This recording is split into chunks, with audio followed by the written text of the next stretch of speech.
जो supreme court verdict देने का बाद भी जो ऑर्डिनेंस लेके आया सेंट्रल गवर्नमेंट दिल्ली गवर्नमेंट के खिलाफ में, हमारा पार्टी के लिए मैं सब पार्टी को अपील करेंगे कि अगर हर पार्टी हम एक साथ में अपोजिशन हो सकता है, दिस इज द मौका है, तो एक बहुत बड़ा मैसेज जाएगा जिसके लिए कि हम बीजेपी को राज्यसभा में हरा सकते हैं, तो ऑर्डिनेंस भी जा सकता है।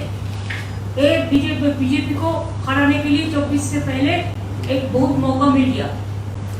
हमारा पार्टी से हम डिसाइड किया है हम एक ऑर्डिनेंस को विरोध करेंगे और हम सुप्रीम कोर्ट का पास हम इसको जस्टिस मांगेंगे। अभी हम अरविंद जी को दे रहा है माइक, अरविंद जी बोलेंगे, इसके बाद वान जी भी है।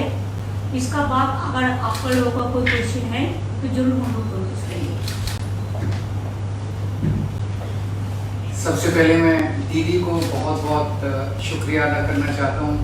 इतना वार्मली हम लोगों को वेलकम किया, इतना प्यार, हमेशा दीदी का प्यार मिलता रहता है हम लोगों को, हमारी बड़ी बहन की तरह है दीदी। आज कलकत्ता मेरा इसलिए आना हुआ क्योंकि आप सब लोग जानते हैं जब हमारी 2015 में सरकार बनी थी पहली बार दिल्ली में, जैसे ही हमारी सरकार बनी इन लोगों ने नोटिफिकेशन, केंद्र सरकार ने नोटिफिकेशन पास करके, एक नोटिफिकेशन, सिंपल नोटिफिकेशन पास करके दिल्ली की चुनी हुई सरकार की सारी पावर्स छीन ली कि हम किसी ऑफिसर की ट्रांसफर पोस्टिंग नहीं कर सकते, अगर कोई ऑफिसर गलत काम करे तो हम उसकी डिसिप्लिनरी प्रोसीडिंग नहीं कर सकते, ये सारी पावर हमसे छीन ली। 8 साल तक दिल्ली के लोगों ने संघर्ष किया, हम सुप्रीम कोर्ट गए। 8 साल के संघर्ष के बाद सुप्रीम कोर्ट ने हमारे पक्ष में ऑर्डर किया, दिल्ली की जनता जीत गई। लेकिन जैसे ही ऑर्डर आया सुप्रीम कोर्ट का, एक हफ्ते के बाद इन्होंने ऑर्डिनेंस लाके जो सुप्रीम कोर्ट का ऑर्डर था उसको उन्होंने पलट दिया, और उस दिन पलटा जिस दिन सुप्रीम कोर्ट वेकेशन पे जा रहा था। इसका मतलब इनके दिल में काला था, इन्हें पता था कि अगर सुप्रीम कोर्ट होता तो अगले दिन उसके ऊपर स्टे लग जाता, तो इनका ऑर्डिनेंस गलत है।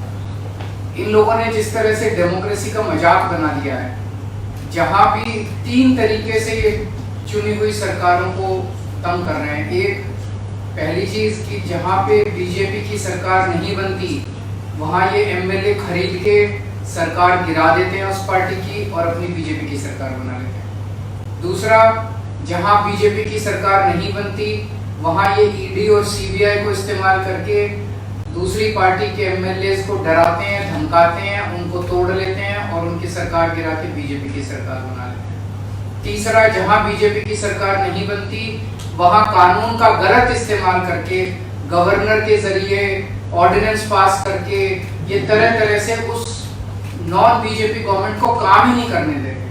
हमने वेस्ट बंगाल में भी देखा गवर्नर कैसे तंग कर रहे हैं, हमने वहां भी देखा, पंजाब में भी देख रहे थे, पूरे तमिलनाडु में देख रहे हैं, तेलंगाना में देख रहे हैं किस तरह से गवर्नर तंग कर रहे हैं। और अब दिल्ली के अंदर इन्होंने जो किया वो तो बिल्कुल ही जनतंत्र के खिलाफ है। एक तरह से ये बोल रहे हैं कि हम सुप्रीम कोर्ट को भी नहीं मानते, तो ये इनको बहुत ज्यादा अहंकार हो गया है, और अहंकार जब हो जाता है आदमी को तो फिर वो बहुत स्वार्थी हो जाता है, फिर वो देश के बारे में नहीं सोचता। तो मैं समझता हूँ कि आने वाले समय में देश की जनता को ये देख के अब इस अहंकारी सरकार को हटाना चाहिए। तो एक तो मैं दीदी का शुक्रिया अदा करना चाहता हूँ कि राज्यसभा के अंदर इन्होंने कहा कि हम सपोर्ट करेंगे, और मैं समझता हूँ कि अगर राज्यसभा में ये बिल गिर जाता है तो ये एक तरह से सेमीफाइनल हो जाएगा 2024 का।